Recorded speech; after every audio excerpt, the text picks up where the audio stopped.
The model has changed, as I mentioned just now. The global context is different.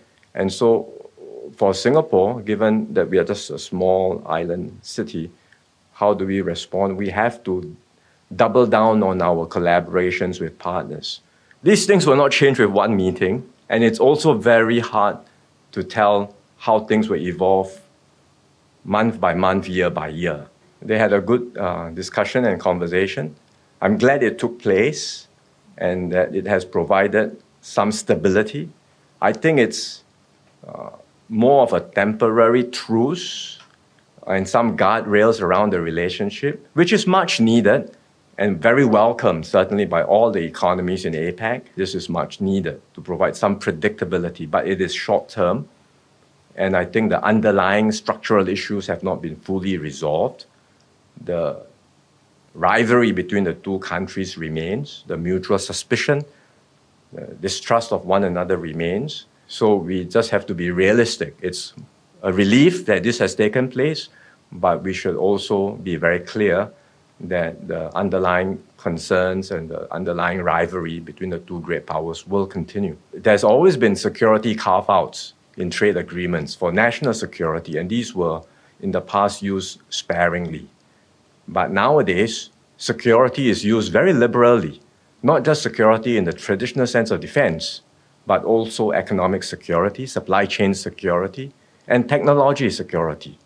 So security is everywhere. And in the name of security, more barriers are put up against trade. So it's amidst this environment that we are meeting. And understandably, there are different views across APEC economies around trade. But it's still very good that in this APEC meeting, we were able to achieve a consensus amongst the leaders and the ministers on the direction forward for APEC.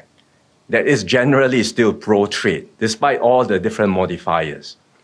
And this is important for Singapore because we are such a trade-reliant and trade-dependent economy. Trade is not just good to have for us. Trade is our lifeblood. Trade is existential for us. So we must continue to support APEC. We must continue to support the momentum for trade and trade liberalization in the global economy. And for us, that means multiple lines of work at the sidelines of this APEC meeting. We started with New Zealand and Chile, the Green Economy Partnership Agreement, as we did last time with P4 with Brunei and the three economies too.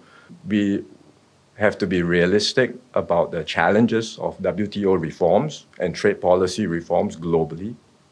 It's very complex, it's very challenging, but we cannot afford to give up trying.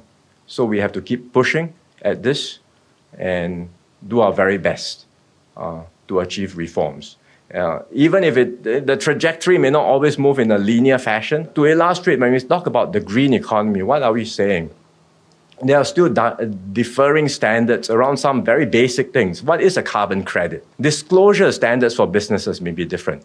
And so when businesses have to interoperate across boundaries, across countries, there are multiple rules to look at, and it raises compliance costs, makes it hard to interoperate, and this is bad for business. So when we are able to harmonize some of these standards, converge around an agreed format of disclosure, for example, then all of these helps to reduce compliance. It helps to facilitate more trade and investment flows. How does all this help Singaporeans at the end of the day?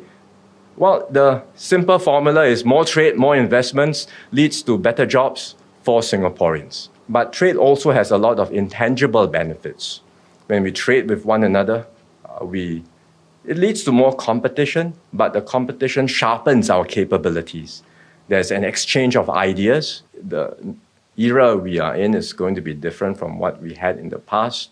The external environment will be less hospitable, and we have to be prepared for that, embrace ourselves for a different way of operating. Advanced economies all want to reshore. They all want to rebuild their industrial base. They don't just want to rely on Asian manufacturing. They are looking at different partners. So it's a very different model, and we have to be prepared that this new environment will be different. There'll be more barriers to trade. There'll be more uncertainty. There'll be more competition for investments, and we have to find our new way forward in this environment. That's why we are doing a fundamental review of our economic strategies. We must also ensure that the growth is based on innovation, productivity, high quality growth, and then ultimately that benefits Singaporeans across the board. And that means we have to ensure that growth leads to more jobs, better jobs, and higher incomes for everyone.